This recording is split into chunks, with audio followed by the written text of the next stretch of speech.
Now, during Burma's half a century of military dictatorship, the country's Buddhist monks became one of the main pillars of non-violent protests against the junta. But within the past few years, as the country inches into democracy, Burmese Buddhism has witnessed the emergence of so-called radical Buddhists. Now, these are monks with an ultranationalist agenda who have no qualms in calling for violence against those who they accuse of threatening the national identity. Well, as the ongoing military operations push over 400,000 Muslim Rohingyas out of Burma, France 24's Clovis Casali takes a closer look in Focus today at the ultranationalists.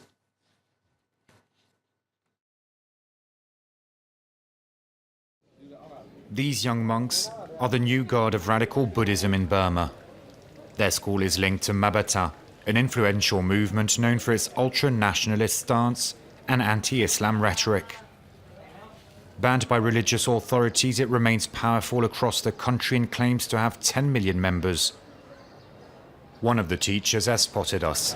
I want to show you something about the war. Okay. He's keen to justify the army's clearance operations against the Rohingya Muslim minority in Rakhine State. For that, he quotes a famous Frenchman, Napoleon.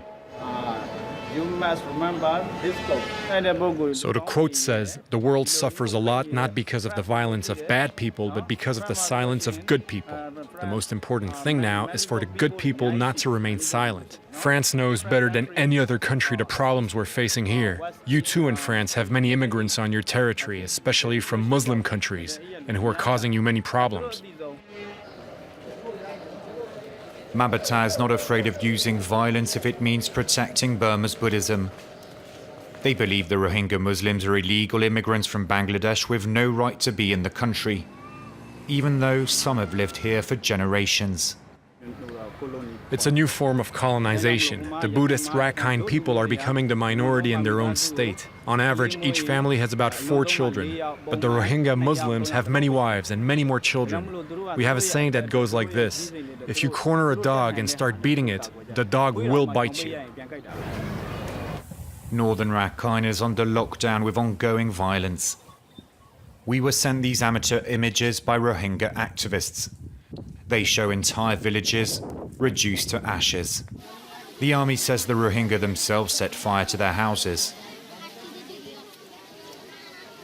Over 400,000 civilians from the persecuted Muslim minority fled the violence to find refuge in neighboring Bangladesh.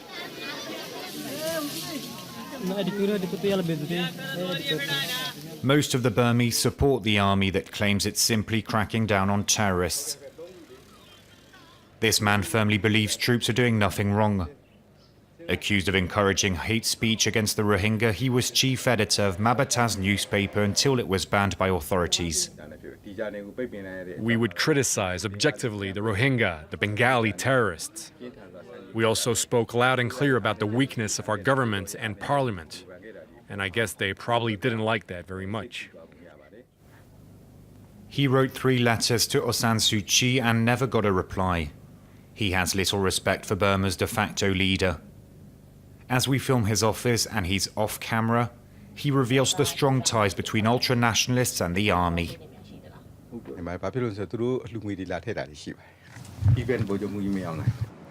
General Min Aung Hlaing, Burma's commander-in-chief, is accused by some in the international community of ordering ethnic cleansing against the Rohingya.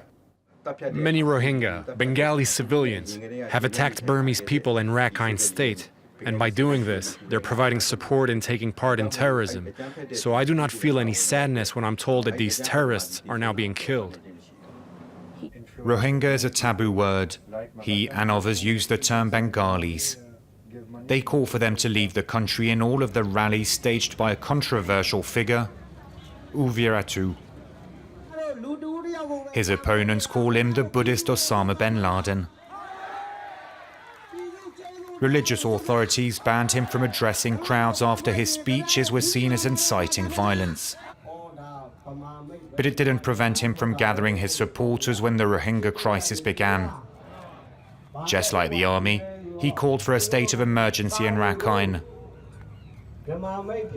Here, crowds dislike international media and humanitarian workers. They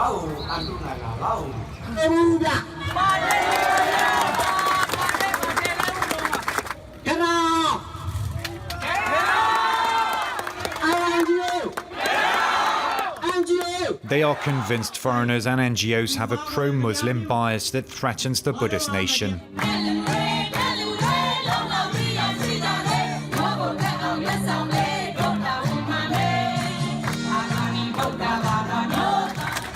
Uluwatu's ultra-nationalist and anti-Rohingya views are shared by many in the country, much to the despair of Zhao Min. This Rohingya politician has in his office pictures of Aung San Suu Kyi's father, who was Burma's independence hero. Zhao Min was once a close ally of the Nobel laureate, and he spent 7 years behind bars when the two dared to openly oppose the military junta.